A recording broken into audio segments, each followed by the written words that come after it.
Welcome to this edition of Head to Head. I'm your host, Cam McKinney, and this is episode number 325 of the podcast. And on this episode, I'm talking about how right now there is no clear favorite team to win the World Series this year in baseball. Coming into the season, many of the teams predicted to be baseball's one of best teams. The Braves, Orioles, Yankees, Phillies ended up in the first few months of the season being some of baseball's best teams. And then the big surprise was the Cleveland Guardians. But now we are at a point where all of these contenders have hit hard times. To showcase this, I'm giving you these teams' records since July 1st. The Braves have been 19-22, the Orioles 19-21, the Yankees 19-18, the Phillies 17-21, and the Guardians since July 1st are 20-21. So what exactly does this mean? Is this just an example of how long the baseball season is,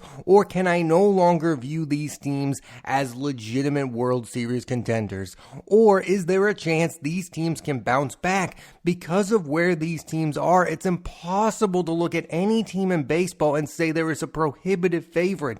To look at the opposite side of the spectrum, the three teams with the best record since July 1st are the Arizona Diamondbacks with a 28-12 record, the Padres at 23-12, and the Houston Astros at 24-15. And it's worth noting that in that time span, the Oakland Athletics have a record of 23-14. The Astros are obviously legit. They have a core that have been there before. They're like the Golden State Warriors in the NBA. You can't count them out no matter what their win-loss record is. And now they are surging. They have Yordan Alvarez. If they ever get Cole Tucker back, they're going to be even better than what they are right now. They have Justin Verlander, one of the best big game pitchers in the history of the sport. Alex Bregman looks like the Alex Bregman of old. Jose Altuve has had an Jose Altuve-esque season. And when it comes to the Arizona Diamondbacks, they just made the World Series last year, so it kind of has that feeling of here we go again. They just got Eduardo Rodriguez back. They have Jordan Montgomery, who had a really great postseason last year for the Texas Rangers. But then in that same division, you have the San Diego Padres, and I never know how to feel about the Padres. 1 minute they look like the best team in baseball, and then the next they look like a middling team. On paper, though, I think they have the best starting pitching staff in the National League. If you can go Dylan Cease, Yu Darvish, Joe Musgrove as your three starting pitchers to start the postseason, you're going to have success. So if they get there, I would look at the Padres as legitimate contenders. Baseball fans are all confused that the Dodgers have not yet emerged as baseball's best team. I mean, they have Freddie Freeman, they have Shohei Ohtani having an extraordinary season offensively, they just got Mookie Betts back, but yet you still can't look at that team and go automatically they're going to win it all because of their pitching staff. Walker Buehler isn't the same guy. Clayton Kershaw is back with the team and he's pitching well, but when it comes postseason time, can you really rely on Clayton Kershaw to be your ace? Tyler Glasnow is injured right now, and he's never been a guy who has pitched in a big postseason game. To start a game like that, like you just don't know what you're going to get out of Tyler Glasnow. I mean, they're really asking him to be the ace of their pitching staff. To me, I look at the Dodgers as a top-heavy team. They have the big names, but outside of that, they haven't had any real surprises this year. Teoscar Hernandez has been really good for the team, but that's to be expected. He's a really good offensive player. I just look at the roster and I'm not that impressed with the Dodgers overall. So I really can't look at them and go, this is the team that I think is going to end up winning the World Series by the end season. And maybe they are going to be that team because that top-heavy talent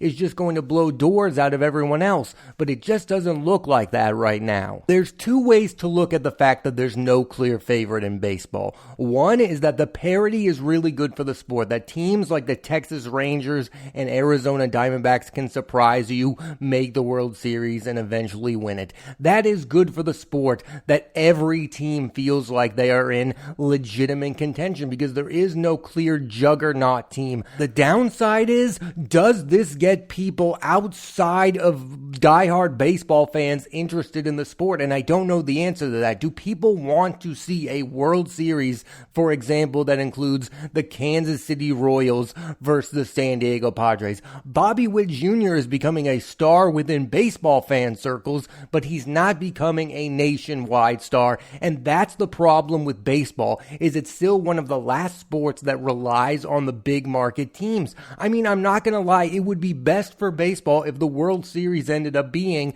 the New York Yankees versus the LA Dodgers. That would be a ratings hit. That is a World Series that would include big names, Aaron Judge, Mookie Betts, Clayton Kershaw. There would be so many Hall of Famers involved in that World Series. I didn't even mention the name Juan Soto. I mean, that is a World Series that would gain a lot of interest. A World Series that included the Arizona Diamondbacks and the Cleveland Guardians, I don't think would be a ratings smash hit. And I think baseball does need a ratings hit at this point. And I hate to be that guy because I just want to see the good teams play, but not everyone is like that. The big markets definitely matter for the sport of baseball. It is in the best interest of the sport that these bigger market teams have success in the postseason. I also just think that when good teams fall apart like this at the end of the season, you start to have those ideas that are like, is the baseball season too long? And I look at all of these teams and I go, I know that at one point they really were some of the best teams in baseball. I mean, early on,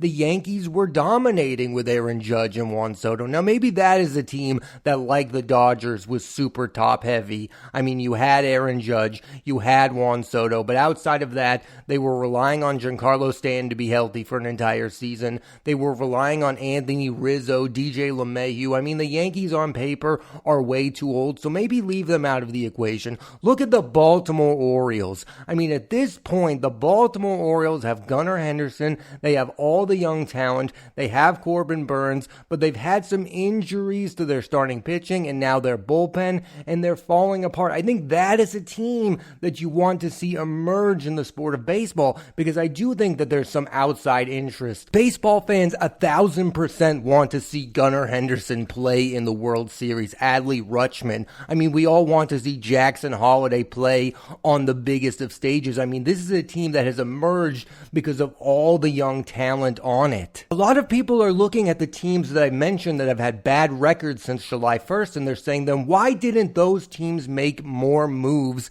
at the trade deadline? Well, the reason is because every team thinks that they are in the race, so there's no big moves to be made. I mean, there were no gigantic moves made during the trade deadline, so maybe this is an argument to push the trade deadline back so that these teams can shore up their weaknesses. The Yankees and Orioles have the exact same weakness, by the way, which is their closing pitcher. I mean, the Orioles are relying on possible future Hall of Famer Craig Kimbrell. The problem is he's not the same Craig Kimbrell of old. He's blown 6 saves this season. He's in and out of the closer position as is. And the Yankees are relying on an all-star, but it's Clay Holmes who has a league-leading 9 blown saves this season. So yes, it is a fair critique of these teams to say, well, why didn't you trade for a closer during the trade deadline? Well, here's the problem. First off, there are no great closers to begin with anymore. Mariano Rivera isn't out there, and if he is out there, he wasn't made available. And the relievers that were traded during the trade deadline have not had a great impact on the teams they've been traded to. The Atlanta Braves are another interesting case because they are without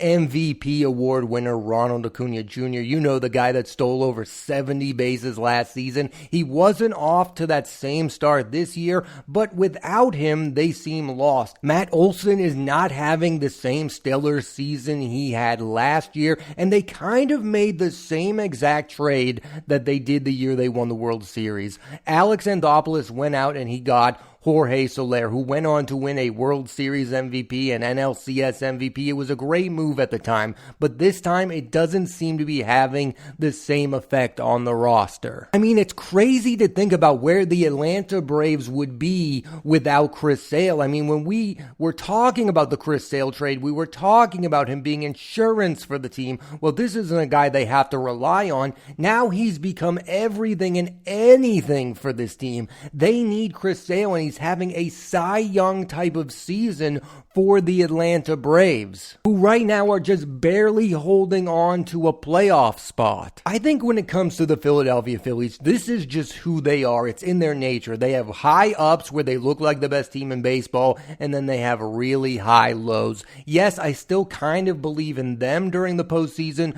because they have so many players who have been there before. Nicholas Castellanos seems to step up his game during the postseason. Bryce Harper is a really good postseason performer. Kyle Schwarber has been there before. Aaron Nola is a reliable starting pitcher. I mean, I look at them as a team that could make the World Series possibly, but I kind of find it hard to believe that by the end of the season, the Philadelphia Phillies are going to be the team that ends up on top. Like, I just don't believe in the overall roster. I know they've spent a ton of money on it. I know Trey Turner, he's had his ups and downs with the Philadelphia Phillies. He's been really good this season at times. I just don't really believe in the Phillies. And I know that they can have these great postseason runs where all of a sudden they're dominating the Atlanta Braves, but by the end of the postseason, they usually do end up falling apart. I think what I'm getting at is there seems to be no complete team in baseball. There's no team that has really good pitching and really good offense. You either have either or, and all the weaknesses on these teams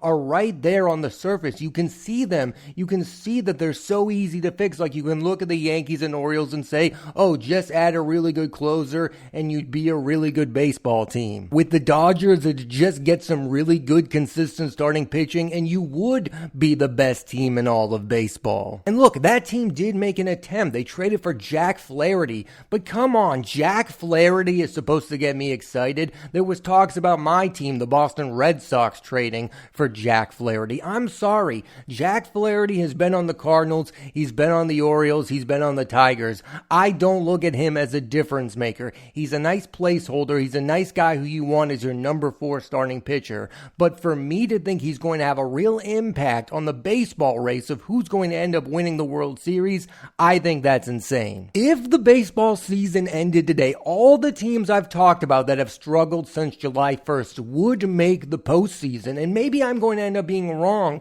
but I don't believe in any of them to walk away with a World Series title. I don't think the Orioles are going to win it all. I don't think the Cleveland Guardians are going to win it all. I don't think the New York Yankees are going to win it all. I don't think the Atlanta Braves are going to win it all, and I don't think the Philadelphia Phillies are going to win it all. But those 5 teams are still being taken seriously because of what they did early on in the season. But what has happened the last few times with the World Series winner? It's been the team with a hot hand. That's why you have to take the Arizona Diamondbacks very seriously. That's why you have to take the San Diego Padres very seriously. I think the biggest question mark is who's going to come out of the American League. I mean, can Aaron Judge and Juan Soto single-handedly carry the New York Yankees to a World Series appearance? And will it only be because the rest of the American League isn't that impressive? Like, how can you look at the American League and be impressed by it? That's why you have to look at the Kansas City Royals as a legitimate World Series contending team. Yes, they have Bobby Witt Jr.,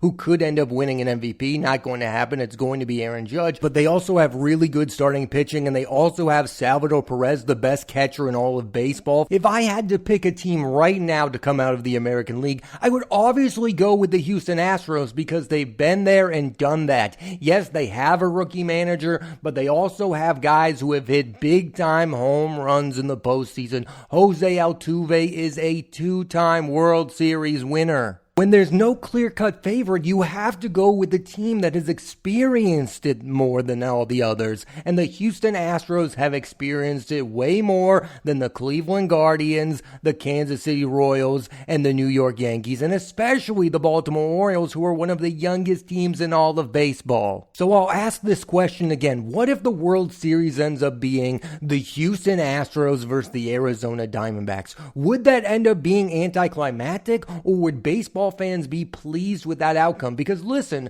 the Houston Astros are a team we all like to talk about. They've had the cheating scandal. Dusty Baker has walked away. They had a really bad start to the season. It's a really interesting story. Alex Bregman is about to be a free agent, so this could be his final ride with the team. There's a lot going on with the Houston Astros. Are they going to pay Cole Tucker a boatload of money? I mean, this could really be the last dance for this Houston Astros core. If they ended up winning the World Series, we would start to have dynasty talk. It's the Diamondbacks that doesn't get a lot of people interested. Yes, they have really good players like Ketel Marte, Corbin Carroll, who has really struggled this year, hitting just .212. I mean, the Diamondbacks almost feel like the 2001 Diamondbacks that won the World Series against the New York Yankees, in that they have these young players on the roster, but they also have these experienced veterans like Jordan Montgomery and Jock Peterson, or Eugenio Suarez, like guys who can put up numbers but are not thought of as the best players in baseball. Just experienced guys.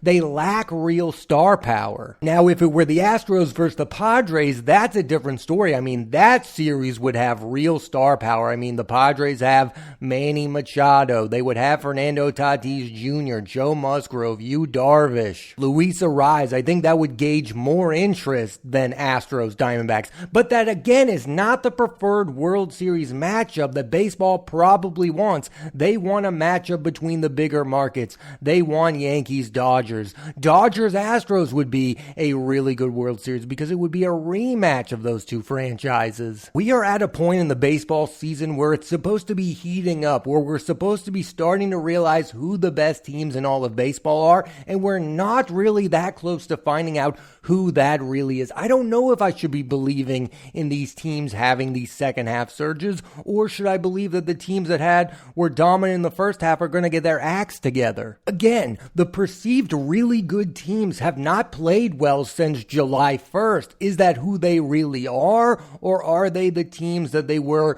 before July 1st? We're going to find out by the end of the season. I'm really intrigued to see if any of the 5 teams I've talked about are going to make the World Series. I'll say this, if the New York Yankees make the World Series, and Juan Soto is one of the biggest reasons why, his contract is going to be even bigger than what we think it's already going to be. So as of right now, we're on track to have a baseball season where no team wins over 100 games for the first time since 2014. That is a clear indication of parity, and that is a clear indication that these teams that were hot during the first half, that were on pace to win 100 games, have completely fallen apart. And what I think is interesting is I think fans of these teams are realizing that these teams are falling apart, but the mainstream baseball audiences are still taking these teams seriously because of their first half starts, and they haven't really paid attention to what's gone on since July 1st, how almost every team that is a legitimate contender has struggled mightily since the month of July. I mean, that is a big deal that I think, of course, most baseball fans should take notice of. That's why I'm doing a podcast on it, because how am I or any baseball fan supposed to feel about these teams? Yes, if only one of them fell apart, it would be easy to say, okay, take the Braves out of the equation, let's just look at the other teams. But then when you add the Guardians, the Yankees, the Orioles, and the Phillies, that's most of baseball's major contenders, and that leaves you with the Padres, Diamondbacks, and Dodgers. So am I supposed to believe that one of those 3 teams are going to end up winning the World Series? It's also just wild to go through an entire season where through a lot of it, the Houston Astros looked really bad, and then by the end of it, look at it and go, they are the only legitimate team left in the American League. Just take this podcast as a warning that this baseball season might not end the way that you expect, because I don't expect that these 5 teams, none of them, are going to end up winning the World Series. The Dodgers, you can still look at them as prohibitive favorites, although I don't understand why you would do that. They've had some real issues. My belief is the team that ends up winning the World Series again might end up being a huge surprise, one that I might not even be predicting right now. Yes, it's easy to go, the Diamondbacks are going to win the World Series because they're the hot team right now. The Padres are going to win the World Series because they're the hot team right now. But if you're the Milwaukee Brewers, the Minnesota Twins, or the Kansas City Royals, how could you not feel good about your World Series chances? No team has stood out against the rest. I mean, the baseball playoffs is going to be wide open. And I think it's going to be very entertaining, but the big question is it going to get a lot of eyeballs on it, or is baseball going to go through another postseason where by the end of it we go, this is a new ratings low? Because I do think that baseball was banking on the fact that the Dodgers were going to be this juggernaut team that wins 120 games, and they were going to be baseball's new dynasty or whatever, with Shohei Ohtani, Mookie Betts, and Freddie Freeman. And if that doesn't happen, where does that leave baseball moving forward? I'll end on this. The 2024 baseball season has been really surprising, to say the least. Thanks for listening to this edition of Head to Head. I'm Cam McKinney, and there'll be a new episode of the podcast every Monday on Apple Podcasts and Spotify, so please rate, review, and subscribe.